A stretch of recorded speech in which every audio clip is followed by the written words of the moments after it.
अस्सलामुअलैकुम व्यूअर्स, आज हम बनाने जा रहे हैं बहुत ही मज़ेदार और बहुत ही लजीज और बनाने में आसान आलू का सालन। तो चलिए इसे बनाना शुरू करते हैं। आलू का सालन बनाने के लिए सबसे पहले कढ़ाई में हमने डाल लिया है 1/4 कप ऑयल। अब इसमें हम डालेंगे एक बड़ी प्याज हमने ली और उसे ग्रेट कर लिया है। आप चाहें तो इसे ग्राइंडर में डाल के इसका पेस्ट भी बना सकते हैं। चंद सेकंड इसे हम ऑयल में भूनेंगे।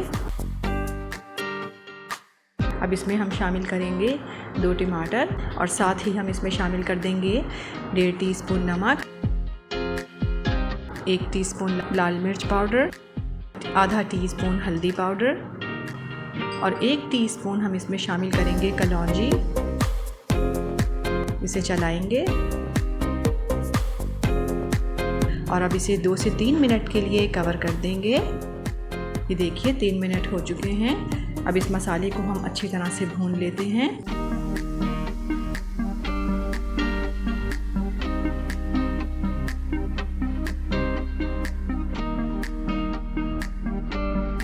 अब इसमें हम शामिल करेंगे आलू। ये 3 आलू हैं और इस तरह से हमने इन्हें काट लिया है। आप चाहें तो इन्हें 2-2 टुकड़ों में भी काट सकते हैं और इस तरह से भी काट सकते हैं। और साथ ही इसमें शामिल कर देंगे 1 कप पानी। अब इसमें शामिल करेंगे 3 हरी मिर्चें। हमने हरी मिर्चें 3 ली हैं। आप चाहें तो अपने जायके के हिसाब से कम या ज़्यादा हरी मिर्चें ले सकते हैं। ये देखिए सालन पकना शुरू हो गया है। अब इसे कवर कर देंगे 15 मिनट के लिए ताकि आलू अच्छी तरह से गल जाएं और हमारा सालन अच्छी तरह से पक जाए। ये देखिए हमारा बहुत ही मज़ेदार और बहुत ही लजीज और बनाने में आसान आलू का सालन बिल्कुल तैयार है।